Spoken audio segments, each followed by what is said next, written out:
So my name's Jonathan Leighton, and I'm a writer, and I also run a small organization called Opus, which is the Organization for the Prevention of Intense Suffering. Now, in my books, and especially in my new book, which is called The Tango of Ethics, Intuition, Rationality, and the Prevention of Suffering, I draw attention to the, I would say, the primary focus that I think ethics should be about, which is preventing suffering. And in my new book, I develop a framework for thinking about it that challenges some of the contemporary ways of thinking about ethics, in particular, classical utilitarianism. So in the book, I challenge some of the ideas about aggregating happiness and suffering and different kinds of experiences that are very different from one another. And I also talk about the asymmetry of happiness and suffering. So it's really challenging the way a lot of people, including within the effective altruism community, think about ethics. And I propose a somewhat different way of thinking about it in a framework I call X and U+, which is, it's a variation of negative utilitarianism that, on the one hand, suggests that we really focus on extreme suffering and not get distracted by minor suffering like pinpricks. But very importantly, has a plus component, which encapsulates all the intuitions that we care about, things we care about, like thriving and deriving meaning from life. It basically says that these intuitions are an essential part of who we are as human beings, but it doesn't put these intuitions at the same level as the prevention of suffering, which I argue has a more sort of inherently rational motivation. And with Opus, the idea is basically to put these ideas into practice. So we call it a think and do tank. I founded Opus in 2016. And we have basically two areas of focus, I would say, or two parts of our mission. One is to focus very specifically on certain causes of suffering and solutions. And in particular, we've been focusing on the relief of pain in humans. So we've been active in trying to advocate for better access to morphine for people with conditions like terminal cancer. So we take access to morphine for granted in rich countries, but most of the world's population lives in countries where they can't access morphine readily. And and this leaves people dying in very severe pain. And another area we've been working on is on a terrible, excruciating condition called cluster headaches, which is not that well known, but affects about 1 in 1,000 people. It's been likened to being stabbed in the eye with a red-hot ice pick, and many people commit suicide to escape the pain. It turns out that certain psychedelics, like psilocybin, LSD, and also DMT, which is the psychoactive component of ayahuasca, are all effective in either preventing or aborting attacks. And of course, these psychedelics are illegal in most jurisdictions, and that's something that we're trying to address, or at least to make sure that patients with cluster headaches are able to get medical access to these substances. And these substances have had dramatically positive effects for so many people's lives. So these are some of the things we've been focusing on. We care very much about eradicating factory farming, even though we haven't launched any specific campaigns on it. We do talk about the widespread torture and abuse of animals. I would say on a larger, more aspirational scale, we're aiming to promote compassionate ethics and the prevention of intense suffering of all sentient beings as a core priority for how our societies are governed. And so we're working on the idea of compassionate governance and systemic change, basically because we think that if we're to address suffering on a large scale and prevent horrible suffering from occurring in the future, it's essential that we promote global cooperation based on the core idea of addressing needs. And needs are basically various degrees of suffering, from frustration to extreme suffering. If we can get our governments to cooperate, and instead of negotiating about the different things that different countries want, focus instead on how we can all work together to meet needs, we'll be well on the way to to solving or trying to solve this, the core problem of existence. So one of the conclusions I've arrived at is that there are only very specific cases where we can make very clear, very rational judgments about what situation has priority. So we're focusing specifically on suffering, and we can say very specific things. For example, in a case where the suffering is more intense, it would deserve priority over a situation where the suffering is less intense. Similarly with number of individuals. Again, if we're looking to maximize our impact, we'll focus on situations that affect more individuals rather than situations with less. And also, at least in theory, longer durations of suffering matter more than shorter durations. Beyond that, we're really reliant on our intuitions to make decisions. And I think this is something which is really neglected within utilitarianism, is that there's just no purely rational way of deciding what to do when we have a mixture of different numbers of individuals suffering at different levels. So I'm not even taking into account happiness, because I don't think that compares with suffering in the sense of being able to balance it out. So, but even if we're just looking at suffering, there's no getting around the fact that we need to use our intuitions. Now, I do think of unbearable suffering as having something unique about it.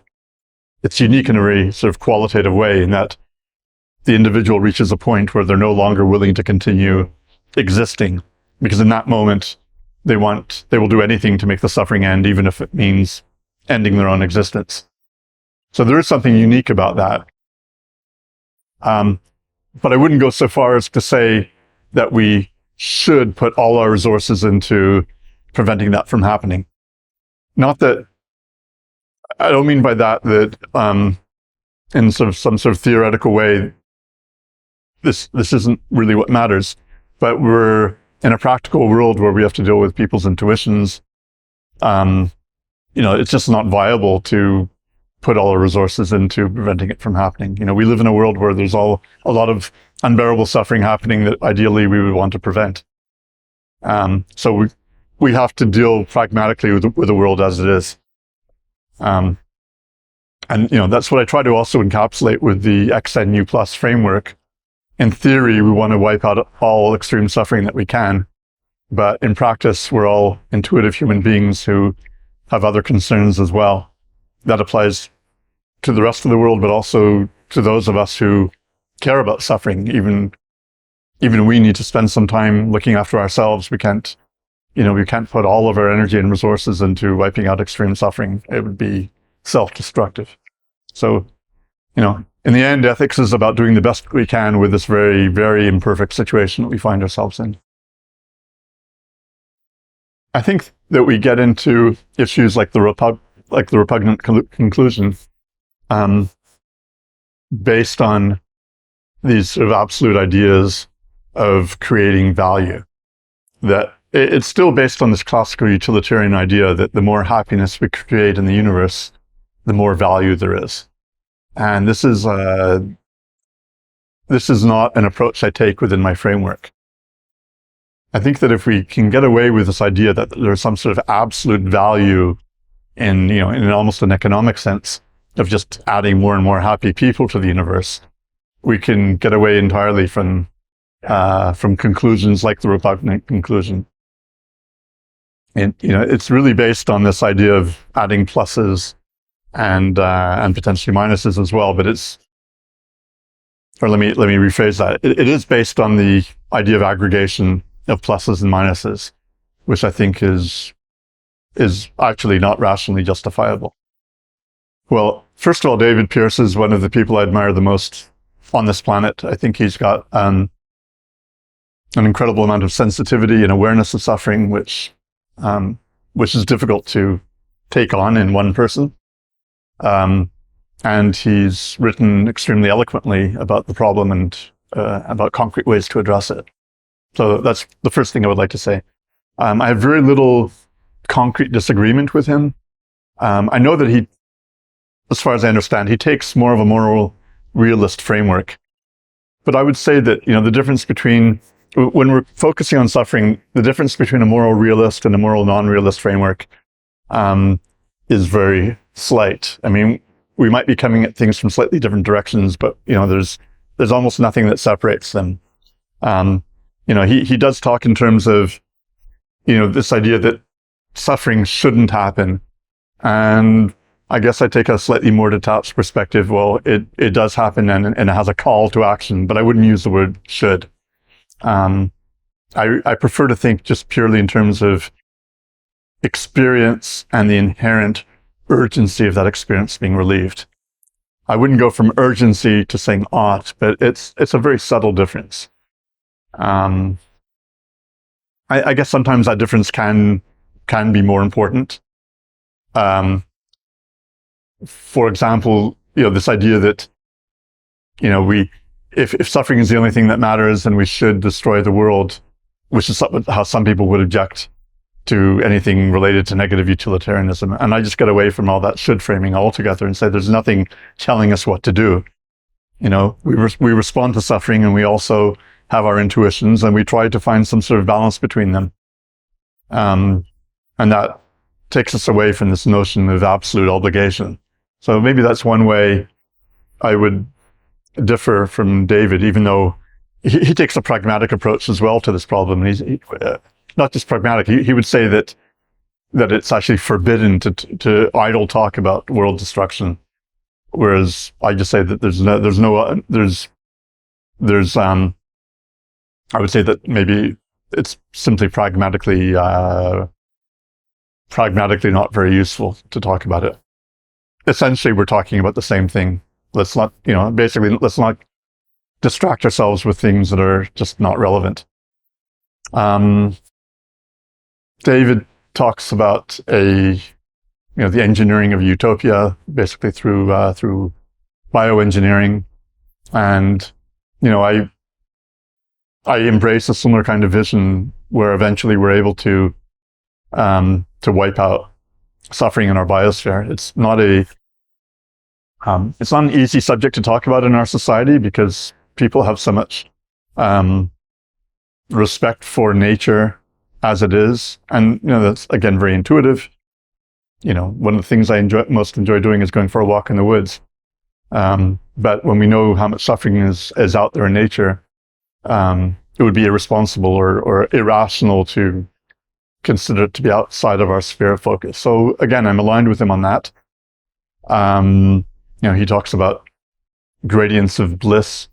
I don't know if I guess it's not something I've thought about enough to know whether that's really a realistic thing to aim for. But he's trying to create a vision that would actually be compatible with the with the way our brains are currently wired. But I would just say overall, we have a very similar vision of maintaining our focus on extreme suffering and doing everything we can to avoid it within the constraints of the world that we live in.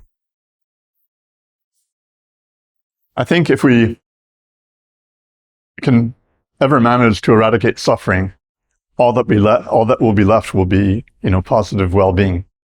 I think that, we all have the capacity for happiness, and if we get rid of all the sources of frustration that we might have in our lives, which is a big ask, but all that's left at that point is some degree of happiness, and it could be contentedness, or it could be more intense happiness like bliss. And this is compatible with the ideas of Buddhism, also with the idea of tranquilism, which was described in a post by Lucas Klor. This idea that the only thing that actually matters is suffering. So, anything beyond the sort of theoretical state of hedonic zero corresponds to some degree of happiness. And, we know very well that people don't need to be blissfully happy to feel that their lives are good. If they're free of frustration and they even have just a minor sort of glow of contentedness, and that's absolutely fine. So you asked a question about, about designing the future. I think that the focus really needs to be on how we govern ourselves, ultimately, because we can come up with all kinds of technical solutions. But if we don't have governments that value these solutions, this may never happen. And as long as we have totalitarian governments and huge tensions at the international level, we're always going to be threatened with various possible causes of suffering, and we won't be able to cooperate effectively. So even though it can be tempting to focus on more sort of concrete technical solutions, I think it's a neglected area to try to find creative ways of fostering global cooperation. And that's why Opus is also looking at how we can promote ideas for global cooperation that are really based on responding very attentively to the needs of every single member of the population. So it's a little bit outside of our core area of expertise, but it's something that we're gaining expertise in through a new project to research and write a guide to compassionate governance and systemic change. What are the key principles that we need to incorporate? How can we make people feel that they are being listened to by decision-making bodies? And how can we find creative ways of promoting these ideas? Because the will is there, I would say, among most members of the population. The problem is that we're dealing with a lot of elites in positions of power who want to retain that power, which is the classic problem of politics. And I think with creative solutions, there may be a way to depolarize societies, individual societies, and global society. It's very aspirational, but if we don't aim at that level, I'm not sure how we'll ever be able to achieve the utopia that David Pearce talks about. So that's why we retain this interest in the global system that we're part of. I don't think there's anything extremely obvious that is just being entirely neglected. I mean, we got involved in a project to help improve access to morphine, just because of the scale of the problem and the fact that at least in theory, it's a very tractable problem. You have people in pain, you give them morphine, you end the pain. Now, of course, the tractability also depends on being able to navigate through the bureaucracy of individual governments and make the argument and so on. But in principle, this is a tractable problem because no government wants their people to be in pain, and it's not a particularly expensive problem to solve. I think you could also say the same thing about psychedelics for cluster headaches, because anyone who sees what a cluster headache is like would agree. You need to bridge the gap between the person suffering and the medication that can ease their pain. And the opening up of society's attitudes towards psychedelics after the repression from the past, is a good sign. So I think that's also tractable. So I've just talked about two cause areas that we're working on, and obviously that are most familiar to me. I can't think of any really quick and easy wins out there in terms of relieving suffering, and I may be wrong, and there may be things that just aren't on my radar screen. But like I was saying, in terms of the potential impact over a long period of time, I think trying to change the way that we govern ourselves has potentially the greatest payoff, and also potentially the greatest downside if we don't address it, even if it seems incredibly untractable. It's not neglected either, but maybe we need a different approach to trying to solve this problem. Personally, I think that there's room for more creativity in raising awareness among the world's population about, in terms of devising creative strategies to raise attention and really focus the attention on meeting needs.